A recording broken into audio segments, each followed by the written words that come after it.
Donald Trump is having a disastrous Sunday morning as the dominoes are falling from the partial release of documents in the Epstein files.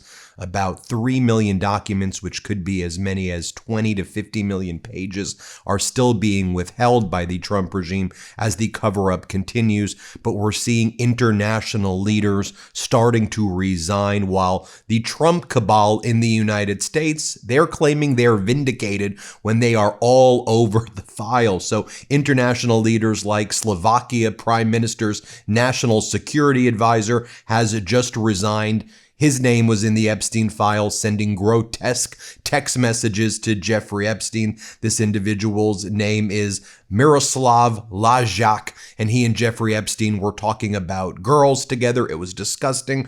Frankly, no different than the way people in the Trump regime were being talked about. But in the United States, the Trump regime, they are part of this cabal, and they are not resigning, but we're seeing international leaders tap out. Now, Donald Trump, I'll give you a good example right here. Donald Trump's been sending his sycophants to do the morning shows, and they're out there saying, oh, Donald Trump is vindicated. I have no more questions that we need to ask. Donald Trump was in these files over 5,000 times in some of the most ghoulish, grotesque, and disgusting ways imaginable. If you've reviewed those files the way I have, all 3 million of them, watch the videos that I did, and you think anybody in this Trump cabal should be anywhere near the proximity of power, strike that, anywhere near children or other human beings. These people should all be locked up. And if you don't think so, I don't know what's going on with you, to be honest.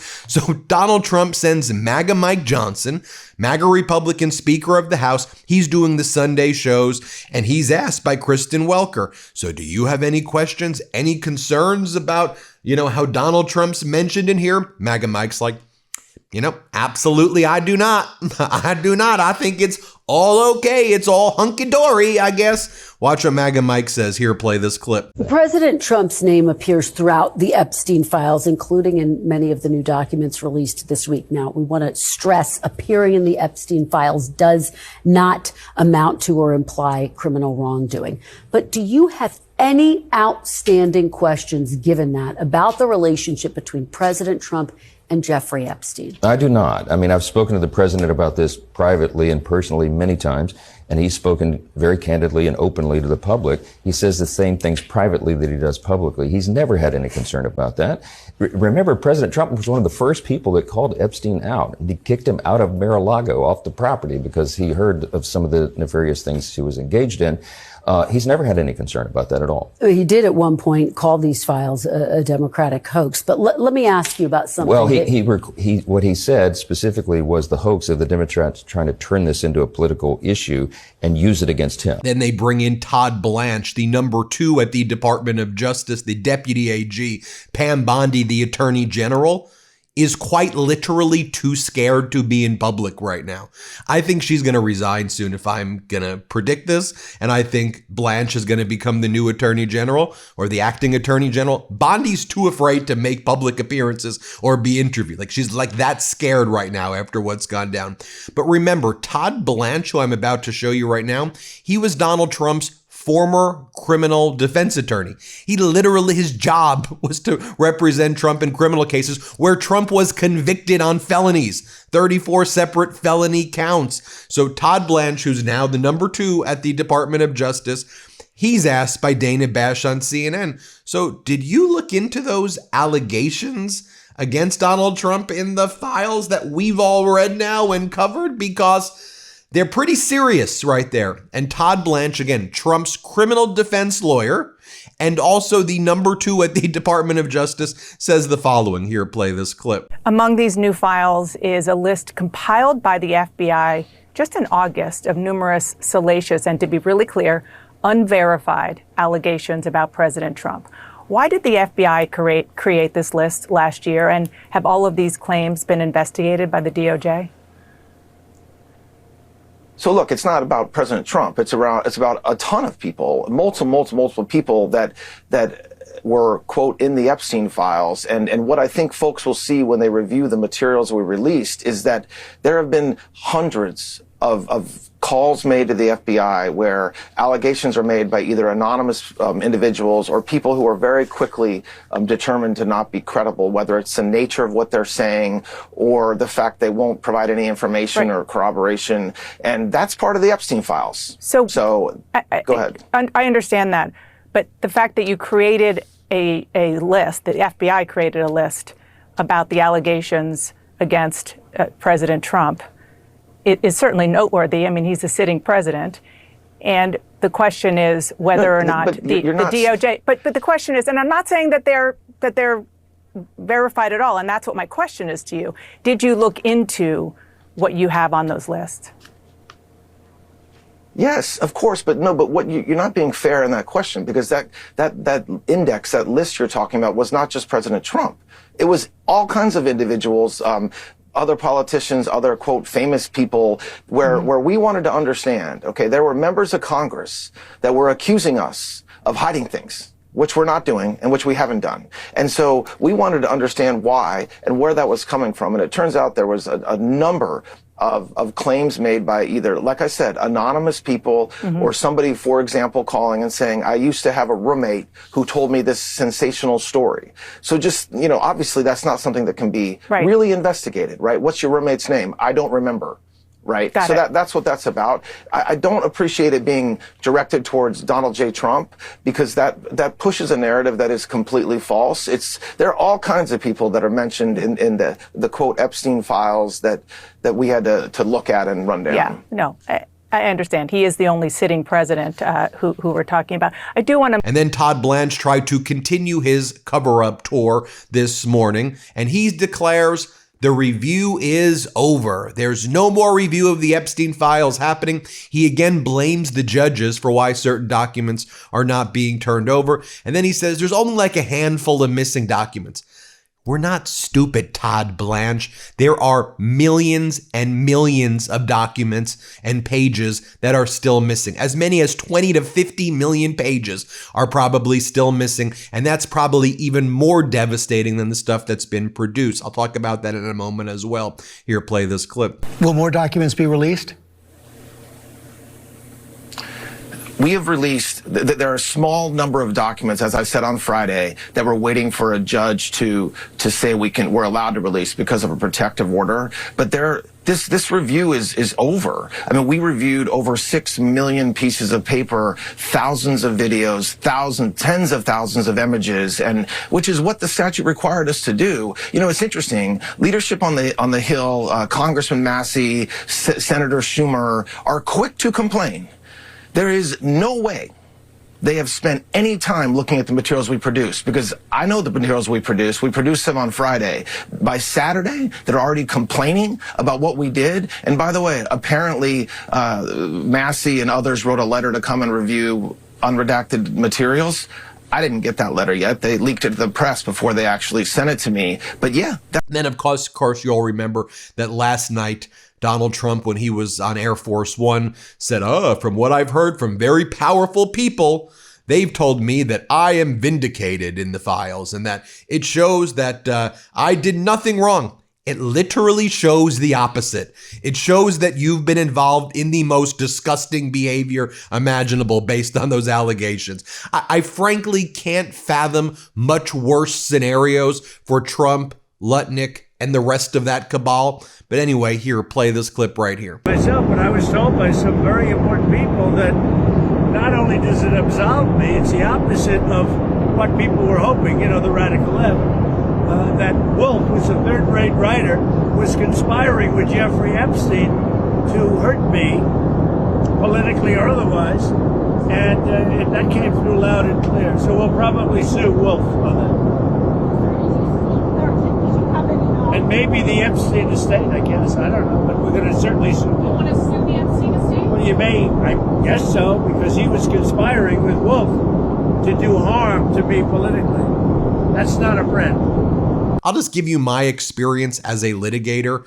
When you litigate against very bad actors, the way I've litigated against them in the past when I was a practicing lawyer, first, they don't produce the documents. Then when you force them to produce documents, what they'll do is they'll do a document dump where they will include some bad documents for themselves in there, but what they're really trying to hide is the even worse documents, because they think that you'll believe, oh, well, they turned these over, so that must be it. Nothing else to see. But they're really hiding even worse documents. And I believe that's what's happening here as well. I think you believe it. Most people believe that. And the cover-ups just keep on continuing. The criminality continues.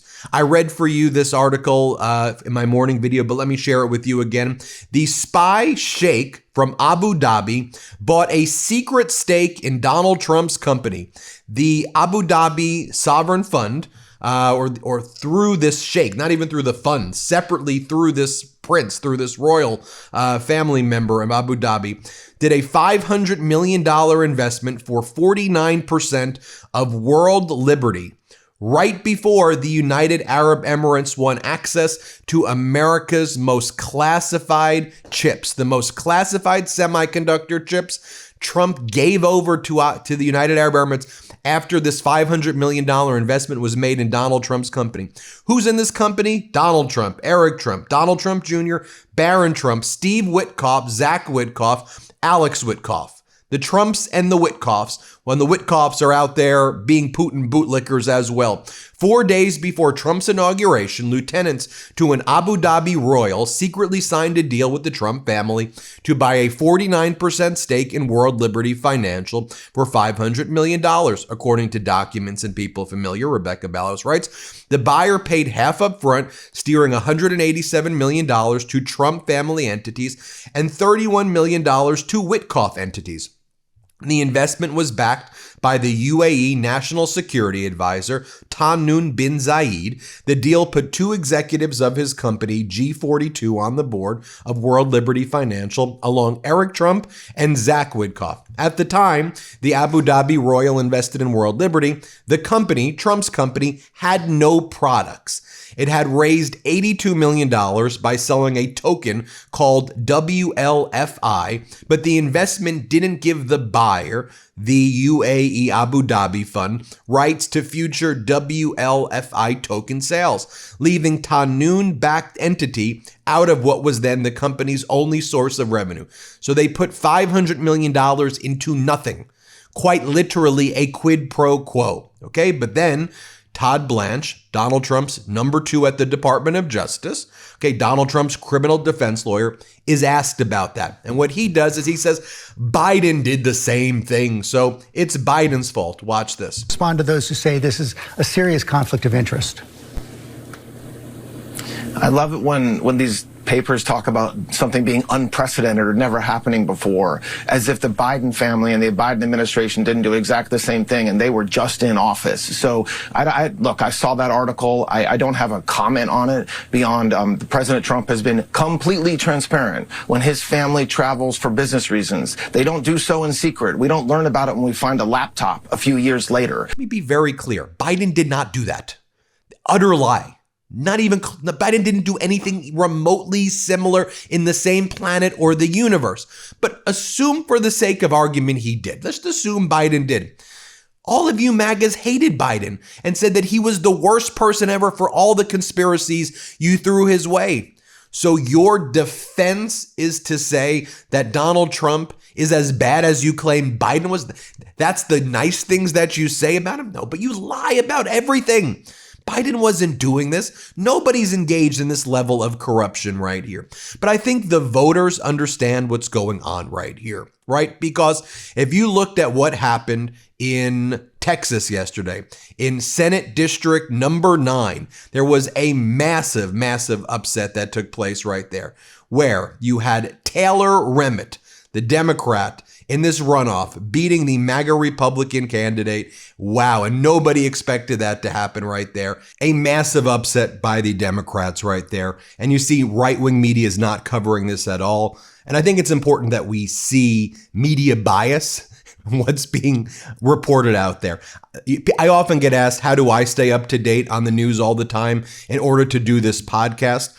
My biggest go-to news source is Ground News. It's a subscriber-funded app and news site, and every day they pull in thousands of articles from around the world and organize them by story and then show you what the right's reporting, what the center's reporting, and what the left is reporting. It's a game changer because as an active, responsible citizen, we must get our news from reliable sources. And in Trump's America, being informed about facts and media bias is the most important thing that you can do. But that's why I love Ground News. For every article, they also tell you, did a media conglomerate put this news out, or was it independent media? And they also list the degree of factuality, which is interesting as there's a lot of news sources from media conglomerates that are mixed or low factuality. Independent media seems to have a higher factuality, but you get all of that with your Ground News Vantage subscription. That's what I use every day. I especially like their blind spot feature and their blind spot feed, which highlight stories that are disproportionately covered by one side of the political spectrum, like the story I just shared with you about the Democrat State Senate District number 9 race where Taylor Remmett won, which like no right-wing media is covering right now.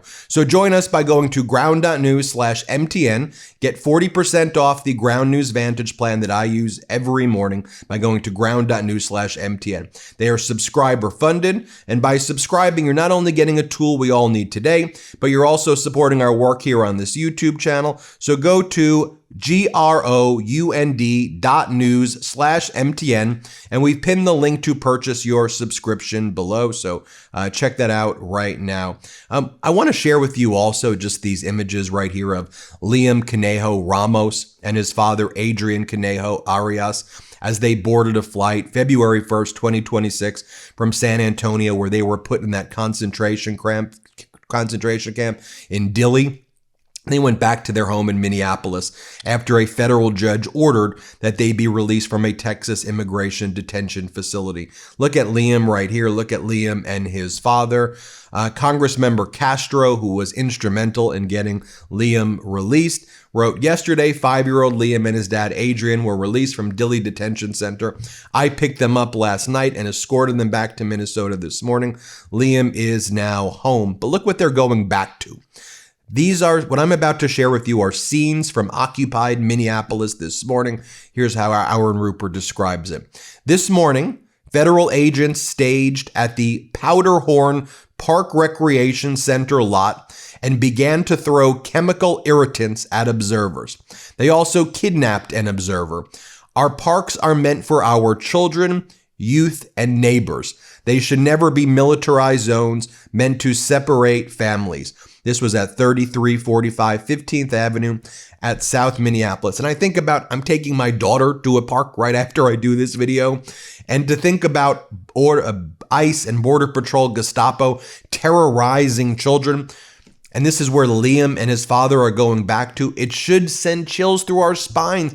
This shouldn't be a political issue. This is just downright wrong right here. But you had MAGA Mike Johnson on the morning shows this morning saying that we don't really agree that the ICE and Border Patrol Gestapo should remove their masks. And he also said, why would we go through this extra process of having judicial warrants? We don't need judicial warrants. That's what MAGA Mike was saying. He disagrees with the Democrats in that, because the Democrats want in future DHS funding bills a requirement that there be judicial warrants, not administrative warrants, which is just a restatement of the law.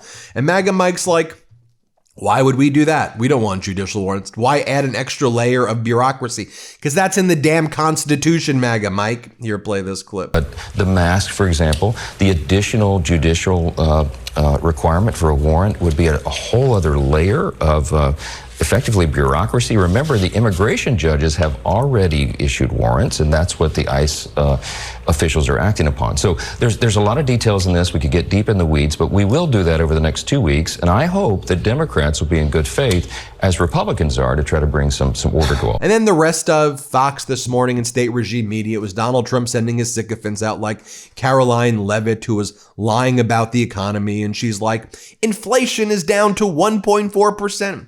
No, it's not. The core CPI inflation is at 3.3% and surging. The last read of inflation is hotter than expected. We're not stupid. We know it's not good out there. Caroline, play this clip. Because we need a new chairman of the Fed, not just for timing purposes, but also for our economy. Look, President Trump has brought the core annualized inflation rate down to 1.4%. This is a remarkable turnaround from the record high 9% inflation we saw under the previous administration. And President Trump has done the work. His policies are working, and the interest rates for the American people need to be lowered. Kevin Warsh ultimately will make that decision himself, but it's very unfortunate that Senator Tillis is making such comments. But then Caroline keeps on promoting the utter failure, the Melania Trump movie. Here, play this clip. And first of all, I want to say congratulations to Mrs. Trump, our beautiful, wonderful, classy First Lady, on the debut of her documentary film. I know that it's a blockbuster movie in theaters now, and it's a really a great example of what the First Lady is truly like behind the scenes. And she has a great influence on the president. There you have it, folks. Let me know what you think. Hit subscribe. Let's get to 6 million, and thank you so much for watching. New Meidas merch drop! Check out the latest pro-democracy sticker packs, t-shirts, hats, sweatshirts, and more. All at store.MeidasTouch.com.